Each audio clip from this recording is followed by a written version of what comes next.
This is Revathi. Welcome back to అందమైన కథల పొదరిల్లు. మహర్షి episode number 211. మహర్షి దగ్గరికి వచ్చిన రాజశేఖర్ తండ్రి కొడుకు మధ్య ఏం జరిగింది? కథలకి వెళ్ళబోయే ముందు ఈ ఛానల్ని సపోర్ట్ చేస్తున్న సూపర్ ఫ్యాన్స్కి థ్యాంక్స్ చెప్పుకొని వెళ్ళిపోదాము. పార్వతి గారు, స్రవంతి గారు, సీత రాకోటి గారు, కరణం భారతి గారు, కోసూరి లక్ష్మి గారు, స్టైలిస్టర్ ధృవాంత్ గారు,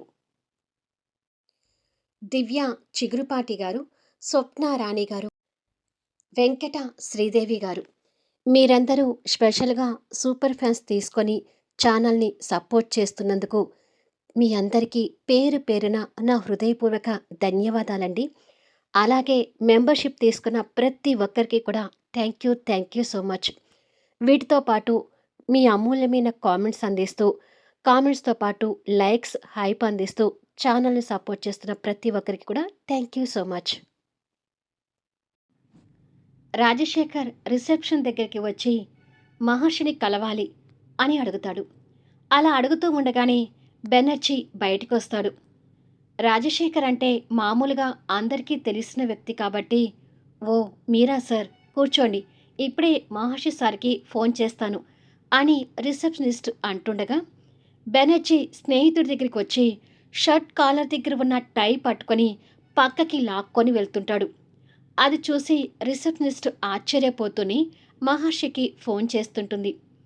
స్నేహితుడి టై పట్టుకొని బెనర్జీ లాక్కొని వెళ్తుంటే, అబ్బా ఏమిట్రా, నన్ను గొడ్డును లాక్కుపోయినట్టుగా అలా లాక్కుపోతున్నావు అని అంటూ ఉండగానే బెనర్జీ రాజశేఖర్ని క్యాబిన్లోకి లాక్కొచ్చి, గొడ్డు నీకంటే గుడ్డు కానీ ఏంటి దారి తప్పి మా ఆఫీసులోకి వచ్చావు అని అడుగుతాడు. ఎంత నువ్వు మహర్షి ఆఫీసులో వర్క్ చేసినా ఇది నీ ఆఫీస్ కాదు అంటాడు రాజశేఖర్ కోపంగా చూస్తూ.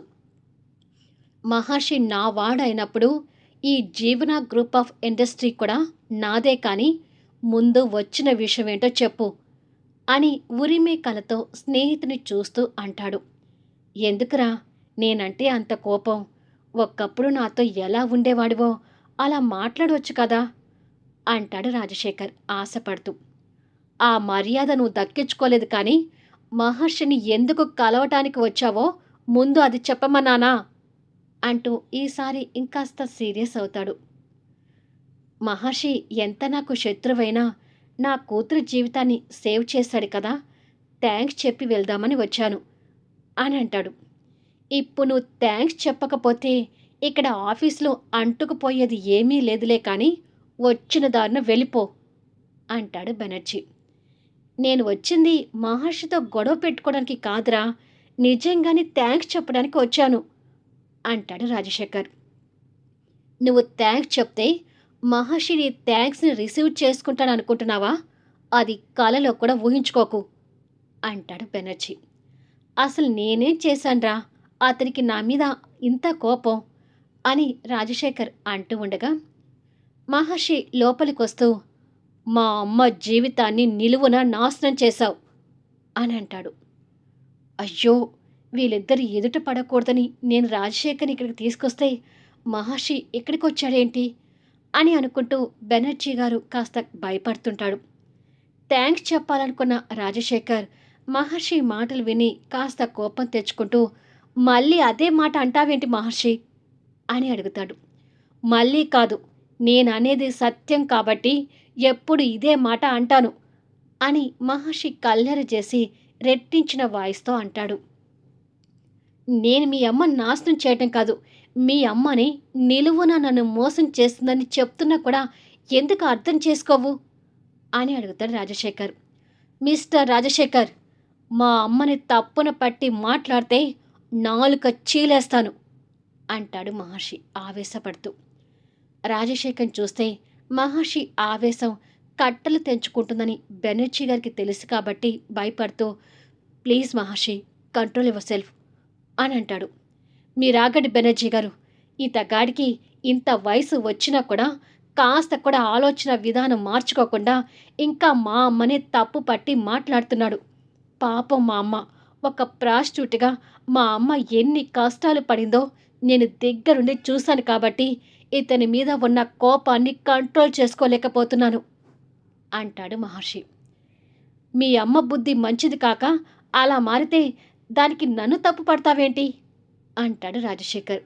ఏయ్ అంటూ ఆవేశాన్ని కంట్రోల్ చేసుకోలేని మహర్షి రాజశేఖర్ చొక్కా కాలర్ పట్టుకుంటాడు. ఆగు మహర్షి, వాడిని వదిలి అంటూ బెనర్జీ గారు మహర్షికి అడ్డుపడుతూ వచ్చి దూరం తీసుకువెళ్తాడు. అతని కంటే చిన్నవాడు అలా షర్ట్ కాలర్ పట్టుకొని నిలదీయటం రాజశేఖర్కి చిన్నతనం అనిపించి మహర్షిని కోపంగా చూస్తుంటాడు. అసలు ఇలాంటి వాడు బతకకూడదు. ఇలాంటి వాడిని ఒకేసారి చంపేస్తే ఇతని మీద ఉన్న ప్రతీకారం కాస్తైనా తీరుతుంది అంటాడు మహర్షి. మహర్షి మాటలకు రాజశేఖర్ కోపం తెచ్చుకుంటూ ఛ అని అనుకుంటాడు. Please Maharshi, control your self అంటూ బెనర్జీ గారు మహర్షిని కంట్రోల్ చేయడానికి చూస్తుంటాడు. మహర్షి కాస్త ఆవేశం తగ్గించుకోవడానికి ప్రయత్నించి మాట్లాడుతూ, ఆ డేవిడ్ పక్కన బట్టలు చెరిగిపోయి మత్తులో పడుకున్న మా అమ్మని చూసి ఆ డేవిడ్ మాటలు నమ్మి మా అమ్మ వాడితో గడిపింది అనుకున్నాం. కానీ ఆ రోజు ఆ డేవిడ్ చెప్పిన మాటల కన్నా మా అమ్మ చెప్పిన మాటలు నమ్మి తన్ని అర్థం చేసుకుని ఉంటే మా అమ్మకి ఒక మంచి జీవితం లభించేది. కానీ నువ్వు ప్రేమించిన మా అమ్మ మాటలకు విలువ ఇవ్వకుండా ఎవడో దిక్కులేని వాడి మాటలు నమ్మి మా అమ్మని వదిలేసి నీ దారిన నువ్వు వెళ్ళిపోయావు. ఆ తర్వాతే డేవిడ్ ఒంటరిగా ఉన్న మా అమ్మ మీద కాటేసి తన జీవితాన్ని నాశనం చేశాడు. అప్పటి నుండే మా అమ్మ అలా మారాల్సి వచ్చింది. మా అమ్మ ఆ నరకాన్ని అనుభవించడానికి ముమ్మాటికి నువ్వే అసలు కారణం అంటూ మహర్షి ఆవేశపడుతుంటాడు. మనమిద్దరం ఎదురుపడి గొడవ పడినప్పుడల్లా ఈ కహాని భలే చెప్తున్నా మహర్షి. ఈ బెనర్జీ పిచ్చోడు కాబట్టి నువ్వు చెప్పిన కథను నమ్మి నిన్ను పట్టుకొని ఊగులాడుతున్నాడు. కానీ నేను పిచ్చివాణ్ణి కాదు అంటాడు రాజశేఖర్ కోపంతో. నేను పిచ్చివాణ్ణి కాదురా, మహర్షి చెప్పేది వినకుండా నువ్వే మైండ్ లేని వాడిలా ప్రవర్తిస్తున్నావు అని అంటాడు బెనర్జీ స్నేహితుడి మీద కోపం తెచ్చుకుంటూ. మిస్టర్ రాజశేఖర్, మర్యాదగా మా అమ్మ నీడలో నుంచి బయటికి వెళ్ళిపో అంటాడు మహర్షి అదే కోపంతో. మహర్షి కోపానికి రాజశేఖర్ విరక్తిగా మహర్షి వైపు చూస్తుంటే, I say you get out from here అంటూ మహర్షి రాజశేఖర్ షార్ట్ కాలర్ పట్టుకొని ఆ క్యాబిన్ డోర్ వైపుకి నెడతాడు. కింద పడబోయిన రాజశేఖర్ డోర్ పట్టుకొని తట్టుకొని నిలబడి ఆ అవమానాన్ని భరించలేకపోతుంటాడు. స్నేహితుడి పరిస్థితి చూసి బెనర్జీ గారు బాధపడుతూ వచ్చి స్నేహితుని పట్టుకొని ముందు ఇక్కడి నుంచి పదరా అంటూ రాజశేఖర్ని బయటికి తీసుకుని వెళ్తుంటాడు. చూసావురా, అతని కన్నా పెద్దవాడినని కూడా చూడకుండా నన్ను ఎలా నెట్టి అవమానిస్తున్నాడో అంటూ రాజశేఖర్ గిల్టీగా ఫీల్ అవుతూ స్నేహితుడికి బాధగా చెప్తుంటే, ముందు పదరా అంటూ బెనర్జీ రాజశేఖర్ని కార్ దగ్గరికి తీసుకొచ్చి, ఇక్కడికి రావటం ఎందుకు, ఇలా అవమానాల పాలు కావడం ఎందుకు అని అడుగుతాడు కన్నీళ్లతో. నేను అవమాన పాలు కావటం అలా ఉంచు, అతను నా మీద ఎంత నింద వేస్తున్నాడో చూస్తున్నావు కదా, ఆ జీవనాల మారటానికి నన్ను కారణం అంటాడేమిట్రా అని అడుగుతాడు చిరాకు పడుతూ. ముమ్మాటికి నువ్వే కారణం అంటాడు బెనర్జీ కోపం తెచ్చుకుంటూ. స్నేహితుడు ఆవేశం చూసి రాజశేఖర్ షాక్ అవుతుంటాడు. బెనర్జీ అదే కోపంతో చూస్తూ, రే రాజశేఖర్, నువ్వంటే నాకు ప్రాణంరా, అయినా సరే నేను నిన్ను నిర్దాక్షిణంగా వదిలేసి వచ్చి మహర్షికి సపోర్టుగా ఉన్నానంటే నీ వల్ల జీవనకి అన్యాయం జరిగిందని నువ్వు ఇంకా ఎందుకు అర్థం చేసుకోవడం లేదు అని అడుగుతాడు. స్నేహితుడి మాటలకు రాజశేఖర్ బిక్క చచ్చిపోతూ మనసులో ఏదో చిన్న భయం అలుముకొని, అది కాదురా అని అంటుండగా, దయచేసి నన్ను ఇంకొకసారి పిచ్చివాణ్ణి చేయకురా అంటూ బెనర్జీ స్నేహితుడిని తిడతాడు. స్నేహితుడు ఆవేశాన్ని చూసి రాజశేఖర్ కంగారుతో మౌనంగా ఉంటాడు. మహర్షి చెప్పిన ప్రతి ముక్క కూడా నిజం రాజశేఖర్, నీ వల్ల జీవితం అన్యాయమైపోయింది అని అంటాడు. స్నేహితుడు మాటలకు రాజశేఖర్ షాకింగ్లా కొయ్యబారిపోయి చూస్తుంటే, కాస్త దూరం నుంచి అవంతి క్యారియర్తో అక్కడికి వచ్చి బెన్నర్జీతో ఉన్న రాజశేఖర్ని చూసి, అంకుల్ మీరేంటి ఇక్కడ అంటూ దగ్గరికొస్తుంది. అవంతిని చూడగానే బెనర్జీ గారు చాటుగా కన్నీళ్లు తుడుచుకుంటే రాజశేఖర్ ఇబ్బంది పడుతూ పైకి కాస్త నవ్వుతుంటాడు. మీరు మా ఆఫీస్కి రావడం ఆశ్చర్యంగా ఉంది. మహర్షి గారికి మీకు అసలు పడదు కదా, అందుకే ఇంత ఆశ్చర్యపోతున్నాను అంటుంది అవంతి. అవంతి మాటలకు రాజశేఖర్ ఏమీ చెప్పలేకపోతుంటే బెనర్జీ గారు పైకి నవ్వు తెచ్చుకుంటూ, ఈ ఇడియట్ వచ్చింది మహర్షి కోసం కాదులేమ్మా, నా కోసం వచ్చాడు అని కార్ డోర్ తీసి, ఇక వెళ్ళరా అని అంటాడు. రాజశేఖర్ తడబాటు మనసుతోనే అవంతిని చూసి ఆప్యాయంగా తన తల మీద చేయి పెట్టి నిమిరి కారులో కూర్చొని కారు స్టార్ట్ చేసుకుని వెళ్ళిపోతుంటాడు. ఇప్పటికే చాలా టైం అయిందమ్మా, మహర్షికి భోజనం పెడుతుగాని పద అంటూ బెనర్జీ గారు అవంతిని తీసుకుని లోపలికి వెళ్తుంటాడు. రాజశేఖర్ కారులో వెళ్తూ మహర్షి మాటల్ని, బెనర్జీ మాటల్ని పదే పదే గుర్తు తెచ్చుకుంటూ, నిజంగానే నేను జీవన విషయంలో ఏమైనా పొరపాటు చేశానా? జీవన ఆ వృత్తిలోకి వెళ్ళడానికి నేనే మూల కారణమా అనే ఆలోచనకే రాజశేఖర్కి వెన్నులో వణుకు పుట్టి ఏసీ కార్లో కూడా చెమటలు పడుతుంటాయి. అవంతి లంచ్ క్యారియర్ తీసుకుని క్యాబిన్లోకి వెళ్ళేసరికి దుఃఖంలో ఉన్న మహర్షి అటుగా విండో దగ్గర నిలబడి శూన్యంలోకి చూస్తూ ఉంటాడు. అవంతి క్యారియర్ టేబుల్ మీద పెట్టి మహర్షి వెనుకగా వెళ్ళి, మహర్షి గారు అని పిలుస్తుంది. అప్పటికే కంటి నుండి కన్నీటి బొట్లు రాలిన మహర్షికి అవంతి పిలుపుతో ఆ కన్నీళ్లు తుడుచుకొని తన వైపుకి తిరిగాడు. మహర్షి కళ్ళు ఎర్రగా ఉండటం చూసి అవంతి ఆశ్చర్యపోతుంది. తన ఆశ్చర్యాన్ని గమనించి మహర్షి కావాలని పెదవుల మీద చిన్న నవ్వు తెచ్చుకొని, ఏంటి అలా చూస్తున్నావు అని అడుగుతాడు. ఏంటి మహర్షి గారు అలా ఉన్నారు, మీరేదో కన్నీళ్ళు పెట్టుకున్నట్టుగా కనిపిస్తుందేంటి అని అడుగుతుంది. అదేమి లేదవంతి, ఇప్పటి వరకు విండో దగ్గర నిలబడ్డాను కదా, కంటిలో కాస్త నలకలు పడ్డాయి అంతే అని కవర్ చేస్తాడు. అవునా, బాధగా ఉందా, ఉండండి నేనొచ్చి మీ కళ్ళను ఊదుతాను అని దగ్గరికి రాబోతుంటే, వద్దులే అవంతి, ఇది ఊదితే పోయే బాధ కాదులే, ఇది వదిలేసి భోజనం వడ్డించు అంటాడు వాష్ బేసిన్ దగ్గరికి వెళ్ళి హ్యాండ్ వాష్ చేసుకుంటూ. ఇప్పటికే బాగా లేట్ అయింది కదా, త్వరగా రండి అంటూ క్యారియర్ ఓపెన్ చేసి భోజనం వడ్డిస్తుంటే మహర్షి వచ్చి ప్లేట్ ముందు కూర్చున్నాడు. అన్నట్టు రాజశేఖర్ గారు ఇక్కడికి వచ్చారేంటి అని అడుగుతూ కర్రీ వడ్డిస్తుంది. ఓ, ఆయన నీకు ఎదురయ్యారా అని అడుగుతాడు భోజనం కలుపుతూ. హా, ఎదురయ్యారు, కానీ వారి మొహం కూడా ఏదో డల్గా అనిపించింది. మీ ఇద్దరి మధ్య ఏదైనా గొడవ జరిగిందా అని అడుగుతుంది. అదేమీ లేదు అన్నాడు తడబడుతూ. ఏదో మీ ఇద్దరి మధ్య డిస్కషన్ జరగబట్టే ఆయన అలా ఉన్నారని నాకు అర్థమవుతుంది మహర్షి గారు. ఇక మీ ఇద్దరి మధ్య వాదనలు అంటే ఖచ్చితంగా బిజినెస్కి సంబంధించినవే ఉంటాయి తప్ప ఇంకేమీ ఉండవు. కానీ మహర్షి గారు, గౌతమ్ నా ఫ్రెండ్, తాన్య వారింటి కోడలు, ఇక బెనర్జీ బాబాయ్ వాళ్ళ ఫ్యామిలీ ఫ్రెండ్ అన్నారు.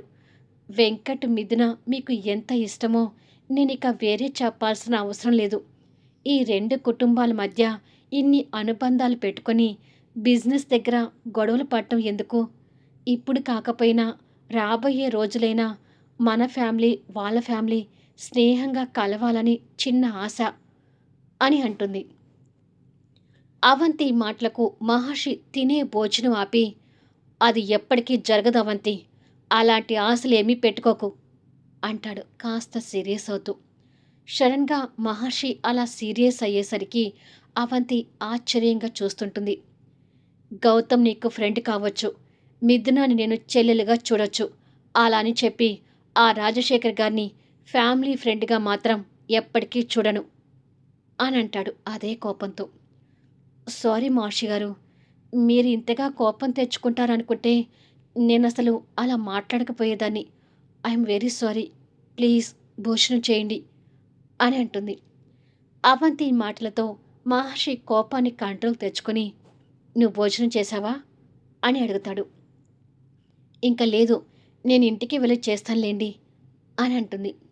"ఇప్పటికే లంచ్ టైం దాటిపోయింది. ఇంకెప్పుడు భోజనం చేస్తావు? ఇదే ఇద్దరం షేర్ చేసుకుందాం పట్టు" అంటూ తన నోటికి భోజనం అందిస్తాడు. అవంతి అలా మహర్షి భోజనం నోట్లో పెట్టించుకుంటూ ఉండగా, "వావ్! అదుర్స్! క్యూట్ కపుల్" అంటూ జాన్వి అక్కడికొచ్చి తన ఫోన్లో క్లిక్‌మంటూ ఒక ఫోటో తీసి కీబోర్డ్ మీద వేలతో ఆడిస్తూ ఆ ఫోటోని ఎవ్వరికి సెండ్ చేయాలో చేస్తుంది. జాన్విని చూసి మహర్షి కాస్త నవ్వుతూ, "నువ్వు మారినా ఇలా ఫోటోలు వీడియోస్ తీసి సెండ్ చేసే బుద్ధి పోనిచ్చుకోవా జాన్వి" అని అడుగుతాడు. "ఏంటి జాన్వి నీ పనులు" అని అంటుంది అవంతి కూడా. "ప్లీజ్ మేడం, నిజంగా నేను మారినా నా అలవాట్లు మార్చుకోలేను" అంటుంది జాన్వి. "ఇంతకీ మా ఫోటో ఎవరికి సెండ్ చేశావు" అని అడుగుతాడు మహర్షి. "ఇంకెవరికి సెండ్ చేస్తాను, ఎప్పుడూ సెండ్ చేసే ఆ గౌతమ్ గారికే" అని అంటుంది. "అయ్యో, గౌతమ్‌కి సెండ్ చేశావా? మమ్మల్ని ఇలా చూసి ఏమనుకుంటాడో, ఇలా ఇంకెప్పుడు చేయకు, మా ఫోటోలు పంపించకు జాన్వి" అంటుంది అవంతి. "నువ్వు చెప్పినా తన బుద్ధి మార్చుకోదులే కానీ నువ్వు కానివ్వు" అంటూ మహర్షి తనకి భోజనం తినిపిస్తుంటాడు. అలా జాన్వి వాళ్ళ ఫోటోలు క్లిక్ క్లిక్ మంటూ తీసి గౌతమ్‌కి పంపిస్తూనే ఉంటుంది. గౌతమ్ గ్రూప్ ఆఫ్ ఇండస్ట్రీస్‌లో క్యాబిన్‌లో గౌతమ్, తాన్య ఆఫీస్ వర్క్‌లో బిజీగా ఉంటారు. గౌతమ్ అలా ఫైల్ చూస్తూ ఉండగా ఫోన్‌లో మెసేజ్ సౌండ్స్ రావడం చూసి ఓపెన్ చేశాడు. మళ్ళీ నెక్స్ట్ వీడియోలో కలుద్దాం. గౌతమ్ ఆ ఫోటోలు చూశాక గౌతమ్ రియాక్షన్ ఏంటి? ఇప్పుడు గౌతమ్, తాన్య మధ్య ఏం జరగబోతుంది? రాజశేఖర్ ఈ మాటలతో రియలైజ్ అవుతాడా? వెంకట్, మిథున మధ్య ఇంకా ఎలాంటి సన్నివేశాలు రాబోతున్నాయి? ముగ్గురు జంటల మధ్య అద్భుతమైన సన్నివేశాలతో ఆసక్తికరంగా సాగే వీడియోస్ని మిస్ కాకుండా చూడండి. కథ నచ్చితే దయచేసి లైక్ చేయండి, హైప్ ఇవ్వండి, మీ అమూల్యమైన కామెంట్స్ షేర్ చేయండి. Thank you for listening.